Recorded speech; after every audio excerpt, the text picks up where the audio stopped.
Hola a todos, buenas tardes. Vamos a dar inicio en unos momentitos.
Bueno, hola a todas, buenas tardes. Gracias por acompañarnos hoy. Vamos a dar inicio a este webinar.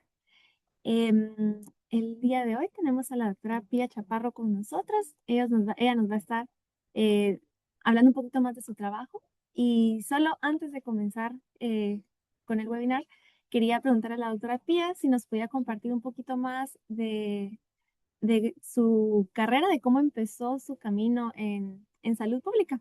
Algo que hemos notado es que muchas de las personas que se conectan a estos webinars son investigadores que están empezando su carrera, entonces creemos que esto podría ayudarnos a todos a encontrar ese camino o ir viendo cómo se han ido abriendo las oportunidades para otros investigadores. Sí, gracias Ana y gracias por la invitación a Drexel INCAP. Como Ana dijo, mi nombre es Pia Chaparro. Ahorita soy profesora en la Universidad de Washington. Soy peruana y en Perú, digamos, empezó mi carrera de cierto modo. Yo estudié industrias alimentarias. eh, no muy asociado con salud pública pero ahí fue donde encontré mi camino, digamos, porque estaba, como digo, en la Universidad Agraria en Lima, estudiando industrias alimentarias y me gustaba la ciencia, pero como que no era lo mío, yo quería algo más social. Y bueno, llevé una clase de nutrición que fue realmente el detonante para el trayecto que vino después. Me interesó mucho ese curso de nutrición, un enfoque de nutrición comunitario, nutrición pública, y ahí fue donde decidí que, bueno, quería cambiar el trayecto hacia la nutrición pública, ¿no? O la salud pública nutricional, se puede decir de las dos maneras. Sí, eso me llevó a hacer una maestría en nutrición 20 años atrás, aquí en Estados Unidos, y de ahí seguí eso con un doctorado en salud pública, en salud comunitaria, en la Universidad de California. Y bueno, sí, esa es mi trayectoria, um, cómo llegué a la salud pública. Sí, claro, muchas gracias. Em, Si quisieran más información sobre la trayectoria de la doctora Chaparro, también se acaba de colocar su CV en el chat. También por el chat nos pueden ir comentando de dónde nos están acompañando el día de hoy.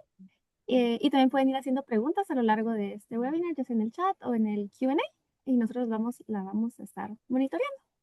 Y bueno, entonces sí, creo que sin nada más que agregar, doctora, puede comenzar.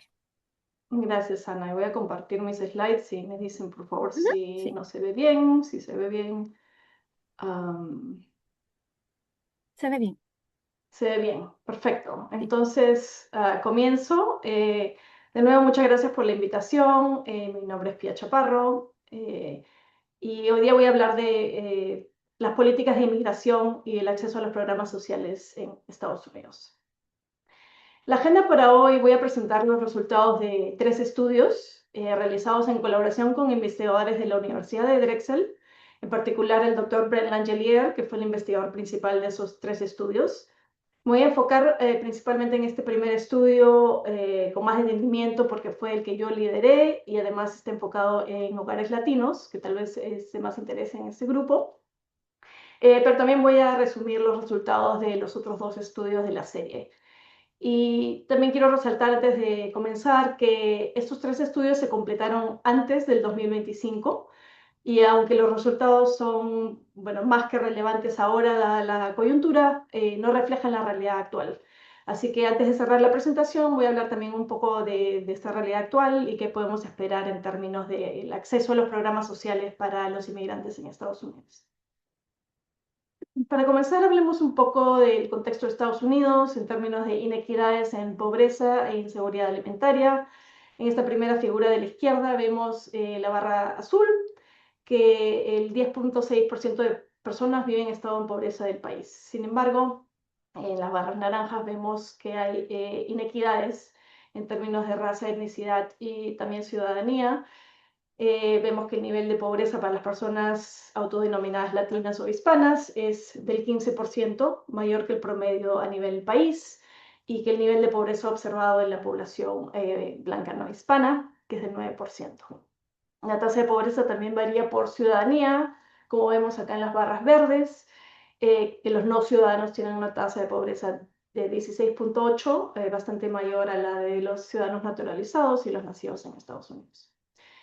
Y en la figura de la derecha tenemos el porcentaje de inseguridad alimentaria, que también varía por raza o etnicidad.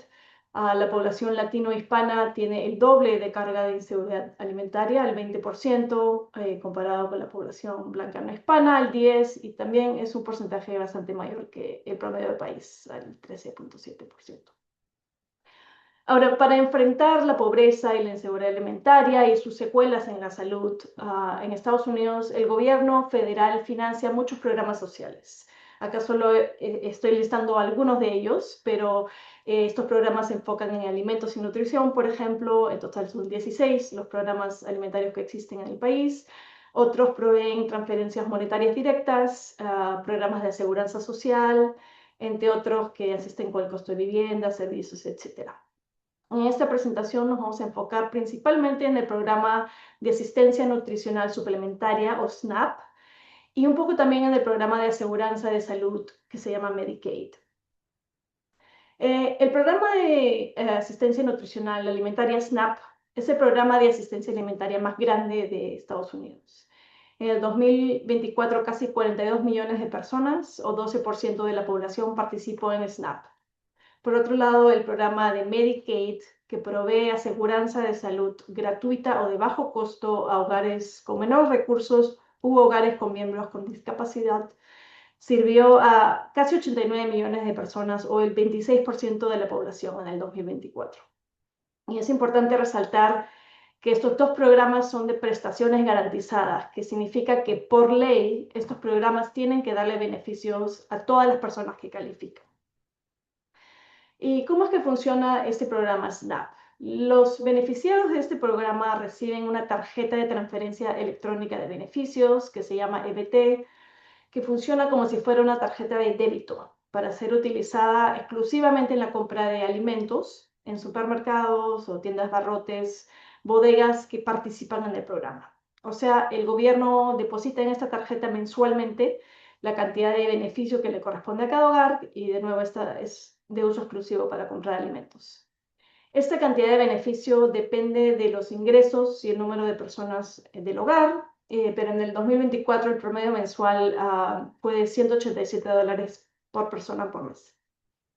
Algo importante que quiero resaltar aquí es que diversos estudios usando métodos causales han encontrado que participar en SNAP reduce la inseguridad alimentaria, es un programa que funciona, y también se ha encontrado que reduce la pobreza, particularmente en hogares con niños. Ahora, ¿quiénes son elegibles para participar en SNAP y en Medicaid? La elegibilidad depende del ingreso del hogar y del número de personas en el hogar.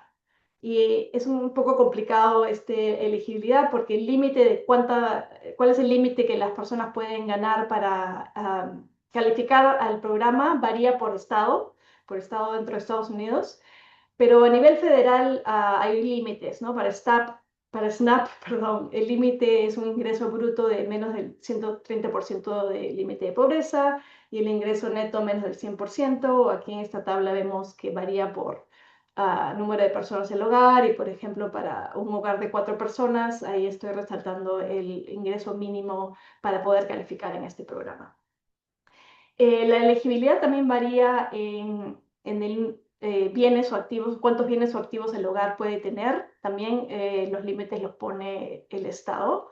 Y por último, algo bastante importante para esta presentación, los programas SNAP y Medicaid están disponibles para los ciudadanos de Estados Unidos y un número limitado de inmigrantes. En particular, personas con residencia permanente o lo que llaman Green Card son elegibles para participar después de 5 años de residencia. Los refugiados y asilados solían ser elegibles también pre-2025 y desde el 2025 los ciudadanos de ciertos países listados aquí también son elegibles porque tener acuerdos especiales con Estados Unidos. Ahora, la elegibilidad de Medicaid es como un programa de aseguranza de salud, es a nivel individual, pero la elegibilidad para SNAP es a nivel hogar. Un hogar participa, un hogar recibe beneficios y esto implica que hogares de estatus migratorio mixto, o sea, hogares con ciudadanos y no ciudadanos, inclusive indocumentados, podrían participar en SNAP vía la persona ciudadana, que en muchos de los casos es el hijo o hija de un inmigrante que ha nacido en Estados Unidos y por tanto es automáticamente ciudadano o ciudadana. Aproximadamente 62% de los hogares latinos o hispanos que son elegibles para participar en SNAP participan en SNAP. Lo que significa, si volteamos este número, que casi el 40% de hogares latinos elegibles no participan. Esto, bueno, es un problema, dadas las altas tasas de pobreza e inseguridad alimentaria, en particular para este grupo que presenté en la primera diapositiva. Y bueno, por supuesto que los hogares autodenominados latinos o hispanos en Estados Unidos son un grupo heterogéneo, ¿no? Hay gente nacida aquí, como hay personas que han inmigrado, y la tasa de participación SNAP es menor en hogares elegibles que tienen miembros no ciudadanos, u hogares con estatus mixto, comparado con hogares latinos en los que todos los miembros del hogar son ciudadanos. Y hay dos problemas que quisiera resaltar aquí. Uno, que hay mucha desinformación acerca de la elegibilidad de los hogares con miembros inmigrantes, lo cual conlleva a una menor participación en este programa. Y el otro problema son las políticas de inmigración y la retórica que se utiliza para hablar de los inmigrantes, lo cual influencia la decisión de participar en SNAP y otros programas sociales, incluso entre hogares elegibles. Y antes de continuar, quiero clarificar ciertos conceptos alrededor de las políticas de inmigración en Estados Unidos, de los que voy a hablar en esta presentación. Tal vez ya son familiarizados con algunos de estos conceptos que están en las noticias. Primero, quería definir lo que significa carga pública, entre comillas. Es la evaluación que ocurre a nivel gobierno federal durante un cambio de estatus migratorio. O sea, si yo, por ejemplo, estoy aquí, voy a aplicar a mi Green Card, se aplica esta evaluación en la cual se determina si es probable o no que esta persona que está tratando de cambiar de estatus migratorio podría depender o no del gobierno en un futuro para su sustento, o sea, ser, entre comillas, una carga pública. Y si es que se determina que esta persona podría ser una carga pública, se le podría denegar la aplicación del cambio de estatus migratorio. Otro concepto que tal vez me imagino muchos sabemos qué es ICE, el Servicio de Migración y Control de Aduanas de Estados Unidos. También voy a estar hablando de un programa que se llama Comunidades Seguras. Es un programa del gobierno que institucionaliza el intercambio de información entre el FBI, que es la agencia federal que recibe información de la policía a nivel local o a nivel estatal, y este programa institucionaliza el intercambio de información entre el FBI y ICE. O sea, le provee información a ICE acerca de las personas que han sido detenidas por la policía local y federal. Y asociado con este programa de comunidades seguras está la sección 287, que es la que autoriza a ICE a colaborar con policías locales o estatales. Por otro lado, tenemos las políticas denominadas santuario o sanctuary policies, que son políticas locales o estatales que limitan la cooperación entre la policía local o estatal y ICE, o sea, contrarrestan, ¿no? Este otro programa. Y por último, otro programa del que voy a hablar es E-Verify. Este es un sistema electrónico del gobierno que se usa para confirmar la elegibilidad laboral de las personas. En otras palabras, con este programa se puede detectar cuando alguna persona indocumentada aplica a un trabajo.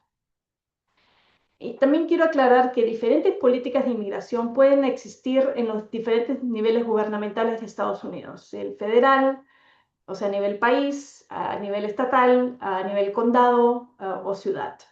Y, por ejemplo, aquí tenemos bueno, el mapa de Estados Unidos a la izquierda y resaltado el estado de Florida. Y, por ejemplo, la ciudad de Miami Sur, en el estado de Florida, solía tener políticas santuario y no participar perdón, no firmaron estos acuerdos 287, que son los que facilitan de nuevo el intercambio de información entre la policía y ICE, mientras que el estado de Florida participa en el programa de comunidades seguras. Entonces, ellos a nivel estado sí comparten esta información. Esto para decir que los residentes de Estados Unidos muy a menudo son expuestos a políticas de inmigración mixtas en estos distintos niveles. Y bueno, ahora que ya sabemos esos conceptos, regresamos a la política de inmigración y participación en SNAP. Investigaciones previas a la nuestra reportaron una asociación entre políticas de inmigración excluyentes o criminalizadoras y una menor participación en SNAP. En particular, en el primer gobierno del presidente Trump se empezó, por ejemplo, a discutir públicamente la posibilidad de agregar el SNAP a esta determinación de carga pública. Antes de esto, ningún programa de asistencia de alimentos o nutricional era considerado en la determinación de la carga pública. Y esta discusión, que nunca llegó a reglamentarse como ley en este primer gobierno, simplemente hablar de eso, de la posibilidad de poner SNAP en este programa, conllevó a una menor participación en SNAP de hogares inmigrantes. Además, vivir en estados con políticas de inmigración excluyentes también se encontró que influenciaba la participación en SNAP de hogares con estatus migratorio mixto en particular, y la introducción del programa Comunidades Seguras, que ya acabo de explicar, también desencadenó una menor participación en SNAP. Este programa se empezó en el 2007. Y incluso en hogares latinos o hispanos conformados por solo ciudadanos, aunque el efecto fue nulo para hogares ubicados en ciudades con políticas santuario. Entonces, bueno, tenemos una situación mixta aquí, pero basados en estos resultados previos, así como otros marcos teóricos, generamos este marco conceptual que voy a presentar ahorita para guiar nuestra serie de estudios. Como ya mencioné, hay políticas de inmigración a diferentes niveles de gobernabilidad y estas políticas pueden ser favorables, promoviendo la integración de inmigrantes, o desfavorables, promoviendo la criminalización de los inmigrantes. Por ejemplo, a nivel local, aquí tenemos las políticas santuario, perdón, que promueven la integración de inmigrantes, o por el otro lado, la aplicación de estos acuerdos que promueven o facilitan la colaboración entre ICE y la policía local, y en este caso promueven la criminalización. A nivel Estado también podemos tener, por ejemplo, políticas integradoras, como permitir que los inmigrantes puedan obtener beneficios de programas sociales o licencia de conducir, prohibir E-Verify, por ejemplo, y también se pueden tener políticas criminalizadoras. Por ejemplo, que haya un mandato de E-Verify, sería como la contraparte. Y bueno, cualquier residente de Estados Unidos puede vivir en una ciudad o condado o estado que tenga una mezcla de políticas integradoras y criminalizadoras. Pero en general, teóricamente, la exposición a políticas integradoras, bueno, genera integración de inmigrantes, un ambiente en el que los inmigrantes se sienten bienvenidos, lo que promueve el uso de beneficios públicos para las personas que son elegibles a participar. Por otro lado, la exposición a políticas de inmigración criminalizadoras incrementan el riesgo del control migratorio, generan lo que se llama una cultura de miedo y por ende una falta de disposición para aplicar estos programas sociales, inclusive en hogares que son elegibles. Y bueno, con este contexto llegamos al primero de nuestros estudios, en el que tuvimos como objetivo investigar la asociación entre las políticas de inmigración a nivel condado y estatal y la participación de los hogares latinos o hispanos en SNAP a nivel condado. Es decir, este es un análisis de carácter ecológico. No tenemos data de individuos u hogares, pero a nivel condado y enfocado en los años 2007 al 2019. Es un estudio longitudinal.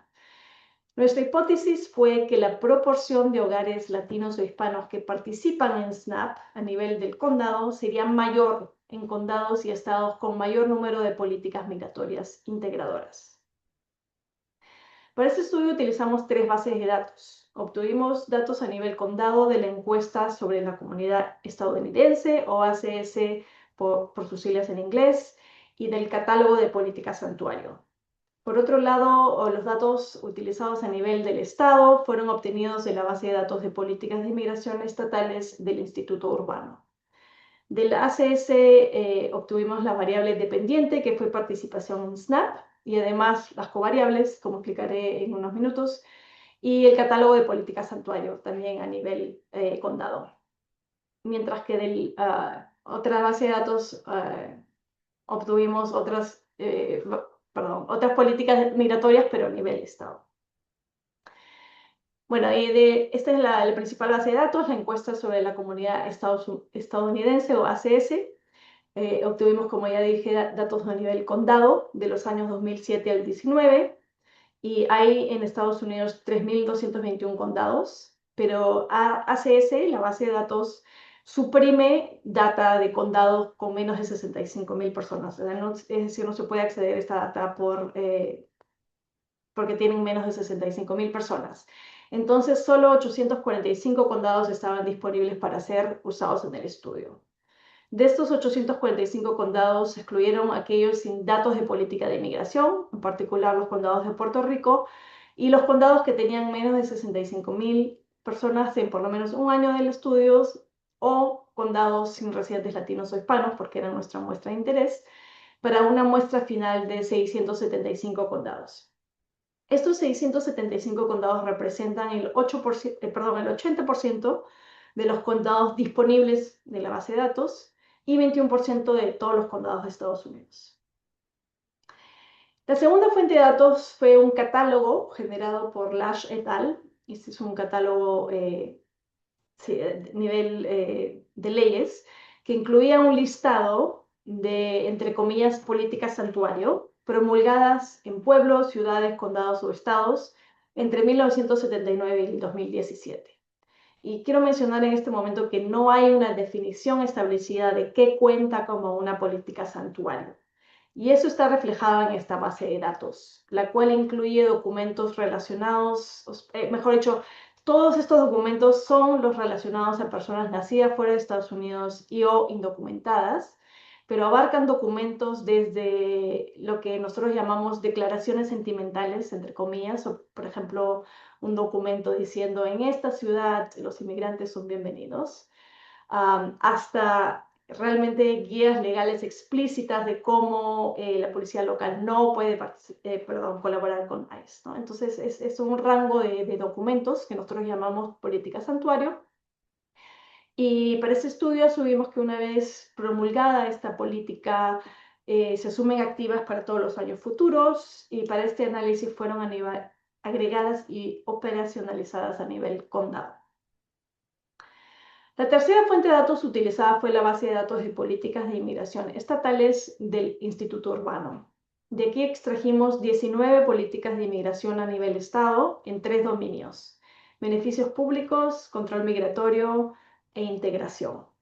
Y cada política en cada estado, en cada año de la muestra, fue codificada como presente, con un -1 si la política era criminalizadora, y con un +1 si la política era integradora, o como ausente con un 0. Ahorita les voy a enseñar algo más visual para poder visualizar esto, pero esta codificación se dio para que una puntuación mayor signifique que hay más políticas favorables en el estado.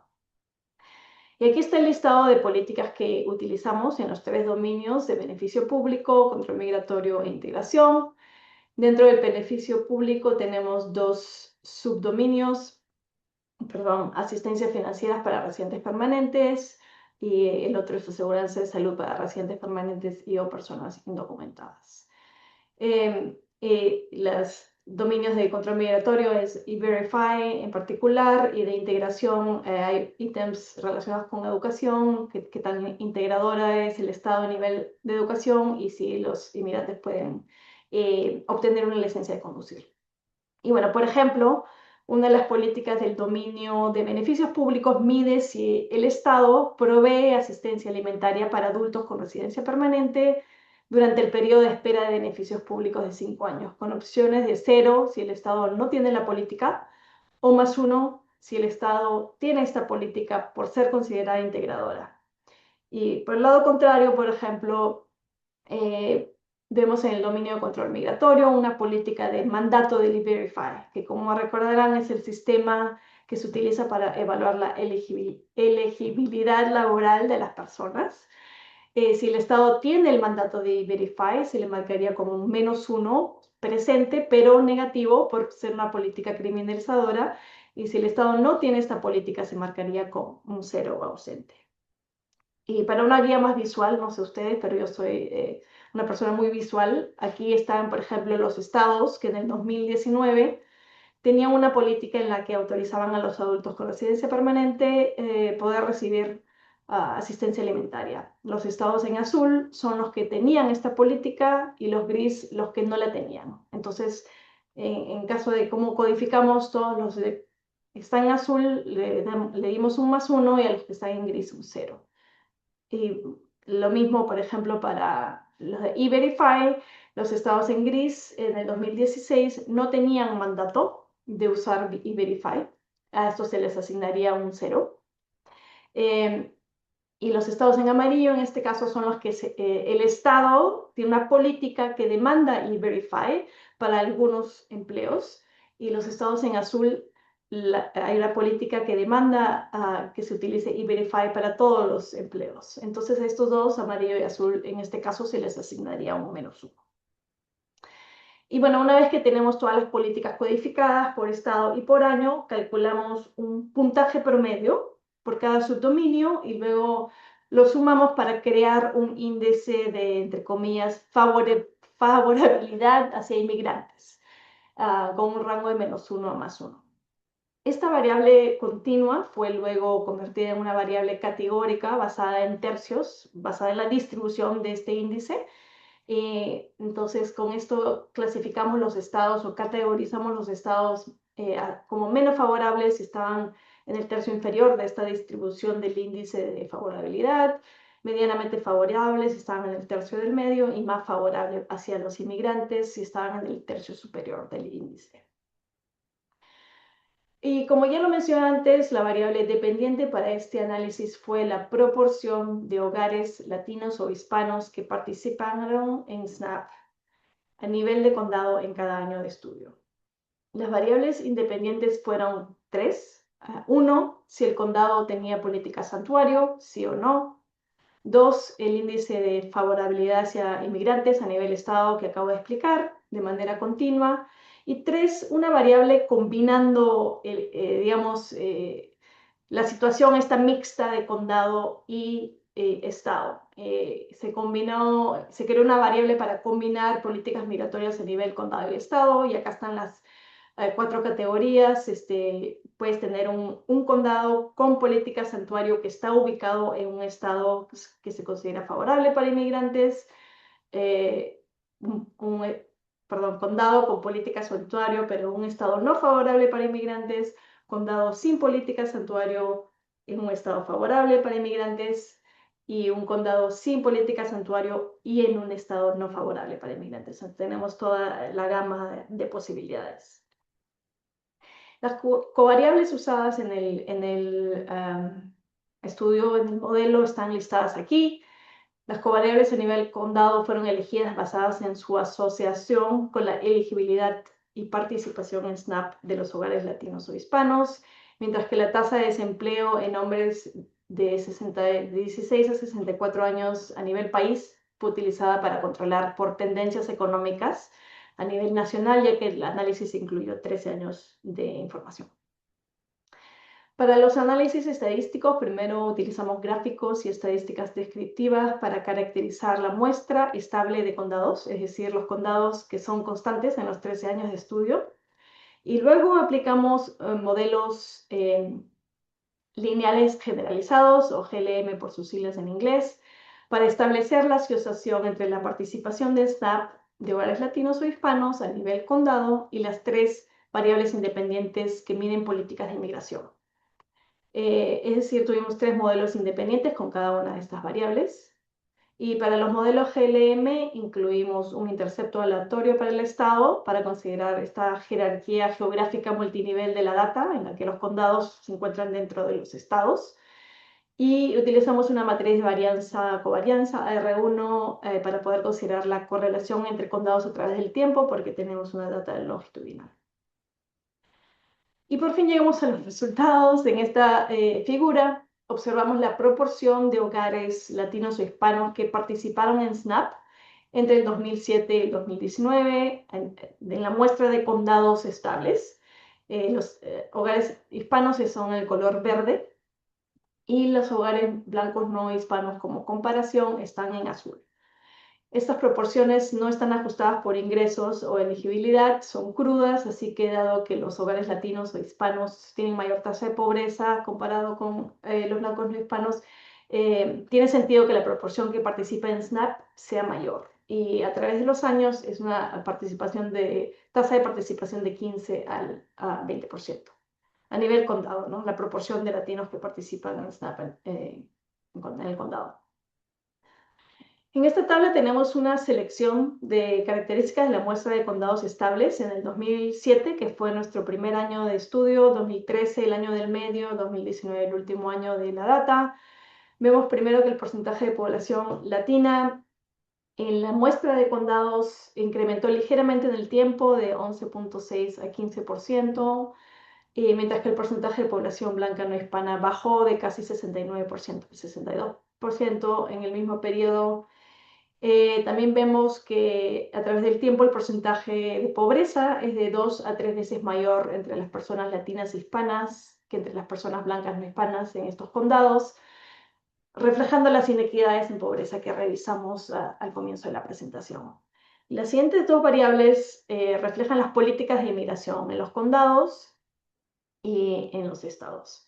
Como vemos, entre el 2007 y el 2019, el porcentaje de condados con política santuario incrementó de manera significativa entre 17% a 51%, mientras que el índice de favorabilidad hacia inmigrantes, que de nuevo es un índice que va desde -1 a +1, bajó de una mediana de 0.21 a 0.11. Es decir, los condados se volvieron más favorables para los inmigrantes a través del tiempo, posiblemente en respuesta a que los estados siguieron un patrón opuesto, ¿no? Haciéndose menos favorables con el tiempo. Y este contraste se observa de una manera más clara en esta figura en la que mostramos la variable que combina las políticas de inmigración a nivel condado y estado. Este color azul más oscuro de abajo que está aquí representa los condados con políticas santuario localizados en estados favorables para los inmigrantes, que como vemos se incrementa con el tiempo la proporción de estos condados-estados. Y en el otro extremo, en este color medio lila morado, tenemos a los condados sin política santuario, localizados en estados no favorables para los inmigrantes. Este porcentaje también se incrementa con el tiempo, dejando a los estados en el medio, por decir, los que tienen políticas mixtas, en un porcentaje menor. Es decir, vemos una polarización en el tiempo.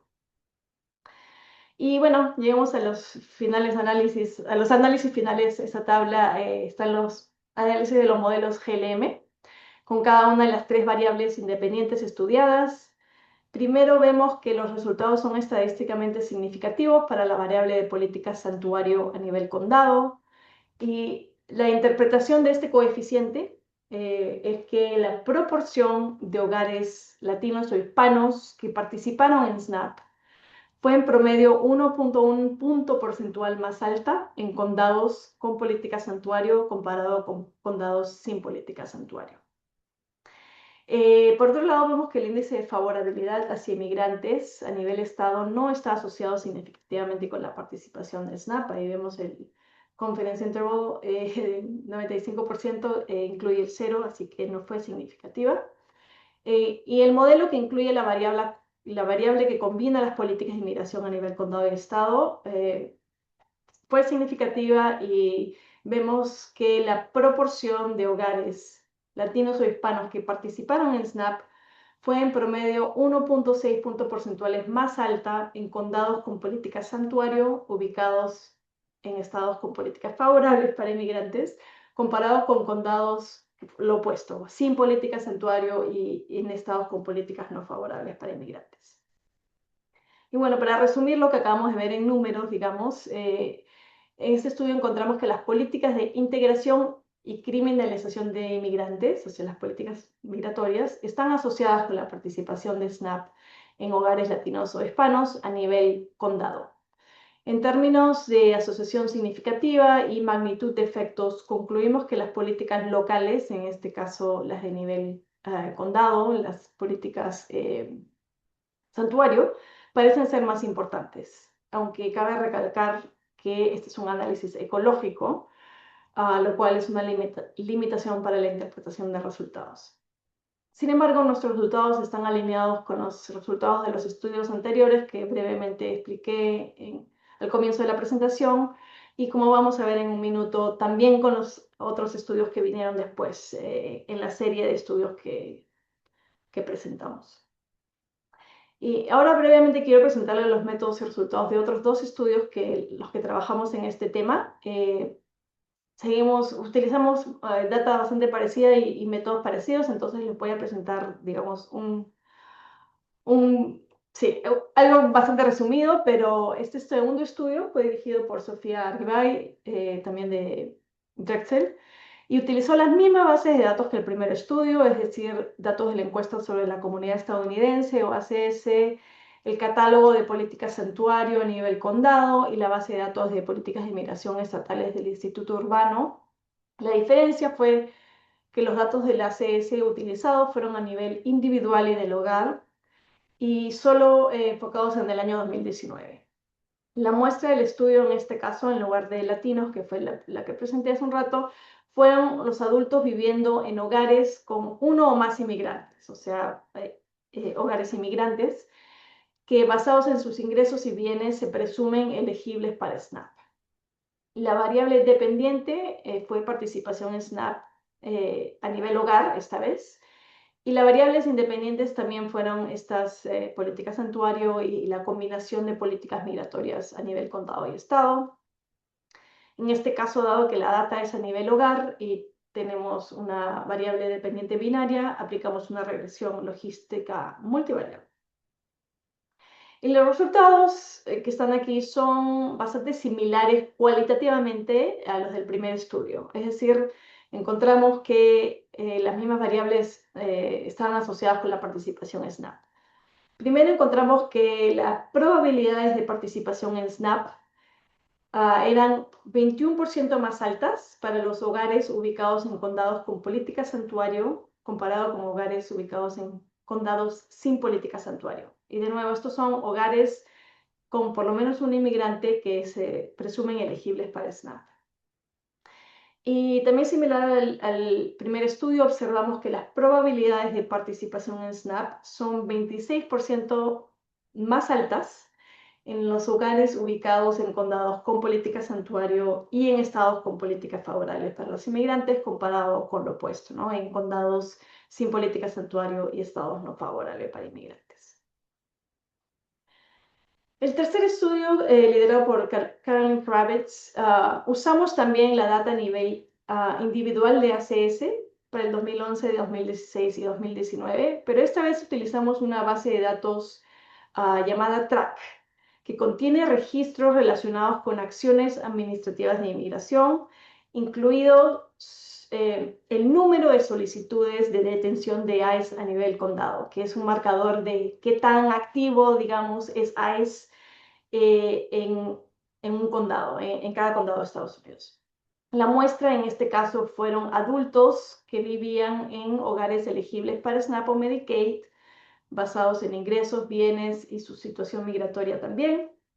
Y la variable dependiente fue participación en SNAP o Medicaid, o sea, hicimos modelos separados para esos dos programas. Y la variable independiente, perdón, en este caso fue el número de solicitudes de detención de ICE en el condado por cada 100.000 residentes, ¿no? En una tasa poblacional del número de solicitudes de ICE, la cual fue categorizada en cuartiles. Y también corrimos una regresión logística multivariable y esta vez hicimos una estratificación por estatus migratorio del hogar. Y aquí vemos los resultados de la asociación entre participar en Medicaid y el número de solicitudes de detención de ICE en el condado por cada 100.000 residentes, que de nuevo eso es un indicador de qué tan activo es ICE en un condado. Y que fue categorizado en cuartiles, entonces está acá como desde el cuartil menor hasta el cuartil mayor. Y encontramos que residir en un condado ubicado en el cuartil más alto de solicitudes de detención de ICE o que con mayor actividad de ICE estaba asociado con menor probabilidad de participar en Medicaid, comparado con residir en un condado en el cuartil más bajo de solicitudes. Acá tenemos la razón de momios, el odds ratio, y vemos que casi todos los resultados de todos estos modelos están en el menor de 1, ¿no? Y esta asociación que encontramos fue particularmente, se observó particularmente en el 2011, en el 2019 y para los hogares inmigrantes. Entonces, si nos enfocamos en los hogares inmigrantes, residir en condados en el cuartil más alto de solicitudes de detención de ICE está asociado con 30% en el 2011 y 16% en el 2019, menor probabilidad de participar en Medicaid. En el 2016 no se encontró una asociación significativa entre participar en Medicaid y la actividad de ICE a nivel condado.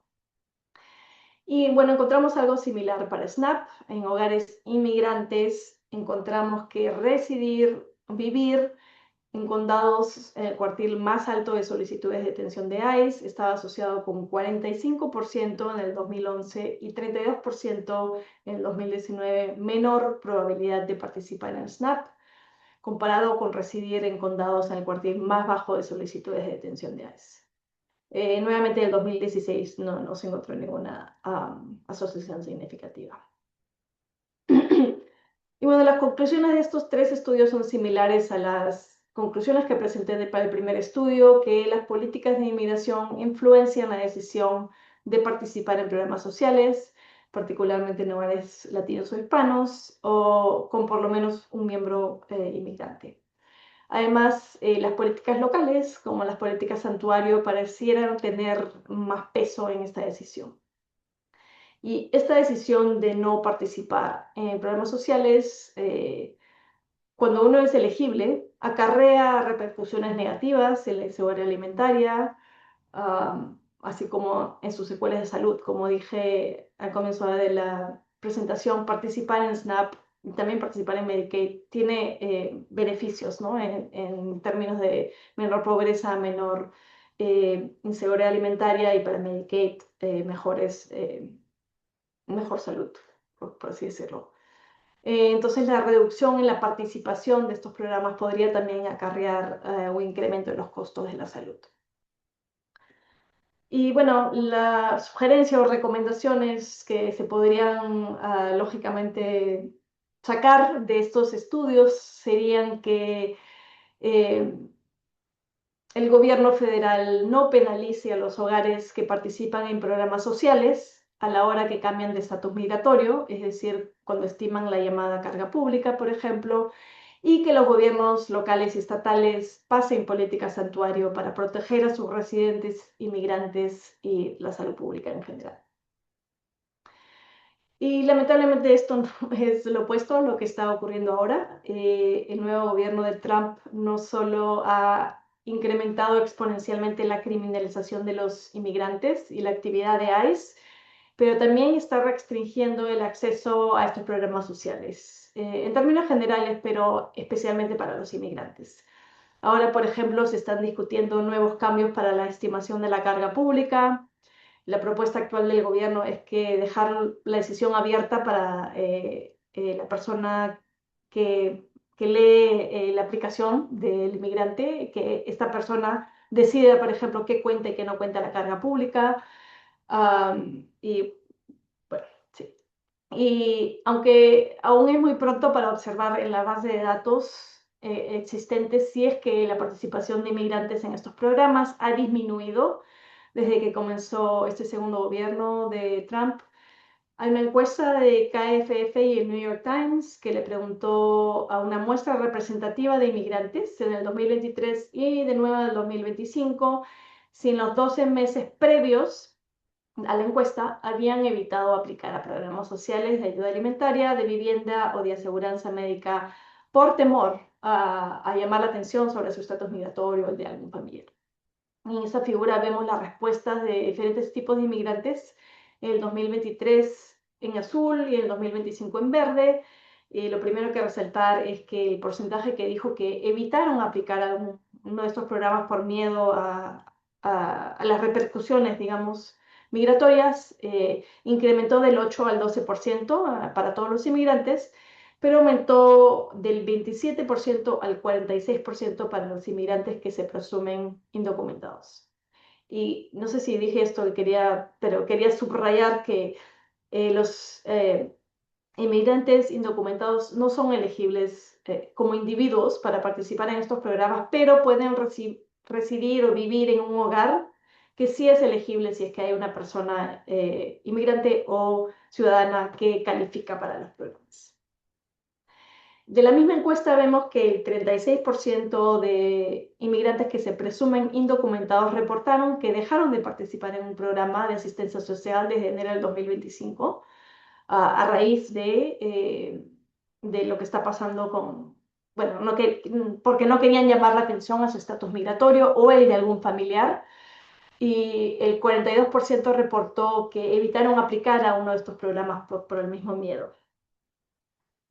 Y en relación a los cambios de la política de carga pública, que también aparece algo nuevo en las noticias todos los días, según estimaciones basadas en estos datos de esta encuesta, entre 1.3 y 4 millones de afiliados a Medicaid y CHIP, que es la versión de Medicaid para niños, que viven en hogares con una persona no ciudadana, con por lo menos una persona no ciudadana, podrían dejar de participar por miedo a ser considerados una carga pública u otros temores relacionados con la inmigración, limitando así significativamente el acceso de salud a las personas inmigrantes.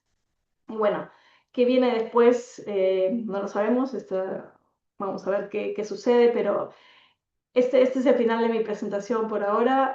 Antes de pausar para preguntas, quiero agradecer a mis coautores en este estudio, particularmente el doctor Ben Angelier, que como dije al comienzo, fue el investigador principal de estos tres estudios, y también agradecer al Instituto Nacional de Salud, que fue el que financió los estudios. Bueno, tengo referencias si a alguien les interesa, pero si no, muchas gracias por su atención.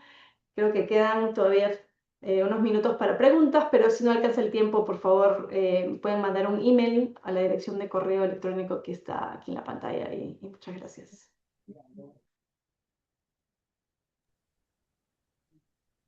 Muchas gracias, doctora.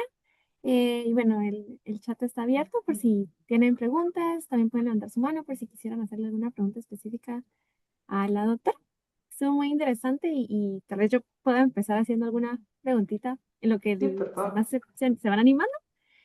Y, y bueno, creo que lo que me deja a mí pensando es si, si se ha visto que todas estas políticas migratorias influyen en la decisión de si una persona participa o no participa en SNAP y en estos programas. ¿Se ha identificado estrategias como de comunicación o estrategias eh, que se puedan implementar a nivel comunitario para tal vez dar más información a la población que es elegible a esto? ¿Es Ujú. algo que se ha identificado?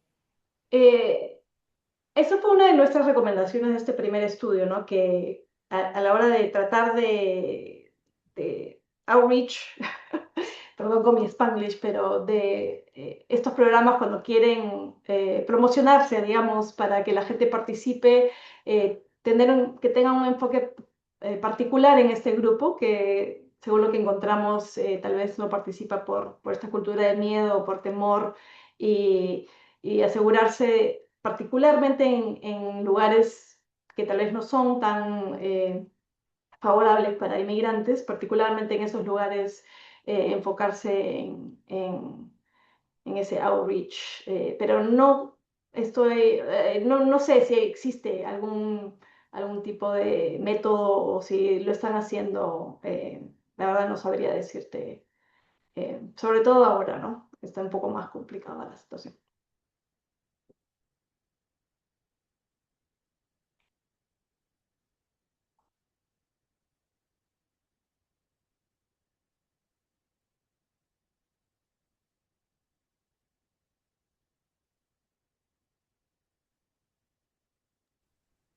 Sí, creo que son unos análisis muy interesantes. Muchísimas gracias por presentarlos. Tenía curiosidad por saber si, digamos, en los últimos meses te han contactado preguntándote como que si ha recibido más atención todo esto, dado todo lo que está pasando. No sé si, Am, si has visto. La verdad que no. Tendría que preguntarle a Brent, tal vez, que es como el autor de correspondencia para Ah, estos estudios. Em, pero no, no. Creo que pasan tantas cosas todos los días que claro. tal vez es difícil catch Sí, up. sí, por ahí la gente hasta tiene, hasta tiene miedo de comentar este tema, ¿no? Puede ser eso también. Y tienen otros temas por lo que están más preocupados, pero tenía curiosidad. Gracias.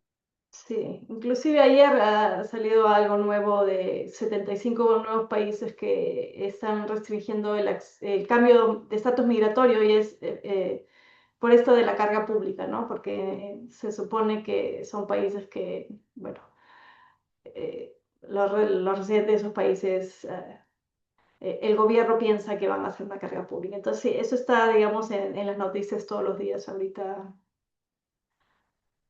lamentablemente.